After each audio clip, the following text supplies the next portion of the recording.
Each year, Hindi Diwas is celebrated on the 14th of September as a pakhwada, as they call it, or as a fortnight.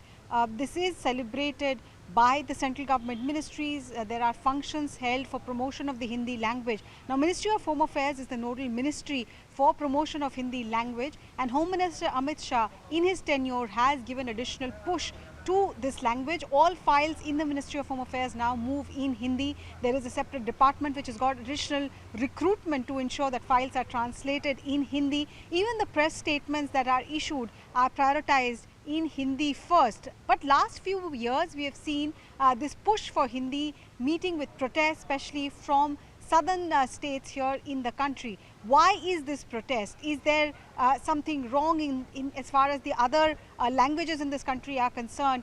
Are they suffering because of this additional push to Hindi? Let's take you to why Hindi and not English is considered the official language, or why any third language from any state is not considered the official language.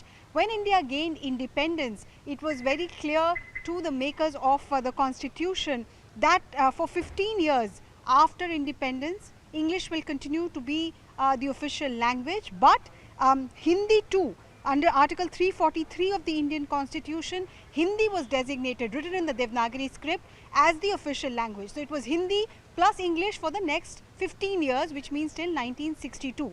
The Official Languages Act was passed in 1963, which gave English the same position as Hindi. They were brought at par. So since then, India has two official languages, English and Hindi.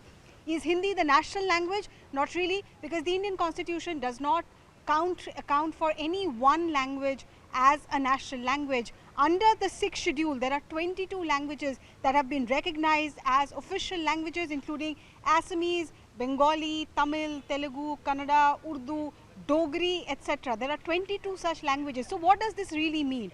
How does this really work out on ground? It essentially means that if the central government has to communicate with any state, it communicates in these two languages, either Hindi or English. Communications within the judiciary happens in English. All official files move in English. When two states are communicating, usually it is in English, unless the two states agree that they want to communicate in Hindi. But within states, they have the freedom to communicate in these 22 official languages that have been chosen. In Bengal, for example, files can move in Bengali. In Tamil Nadu, files can move in Tamil, so on and so forth. So what is the reason for this protest as far as push for the Hindi language is concerned?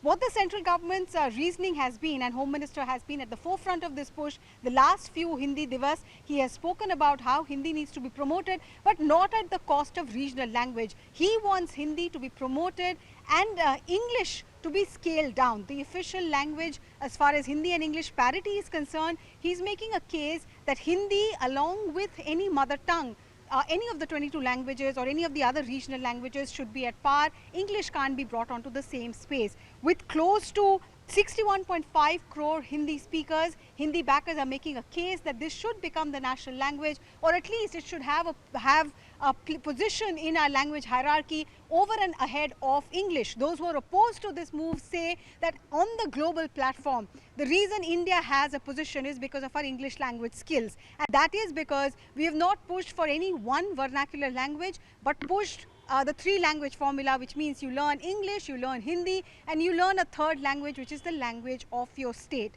So that is how the language debate right now is going on. Like I said, Government of India is pushing for Hindi to get its official position ahead of English, but there's a lot of pushback, especially from regional patriarchs and regional linguists who want their language and the English language to have dominance. They call it imposition of Hindi imperialism.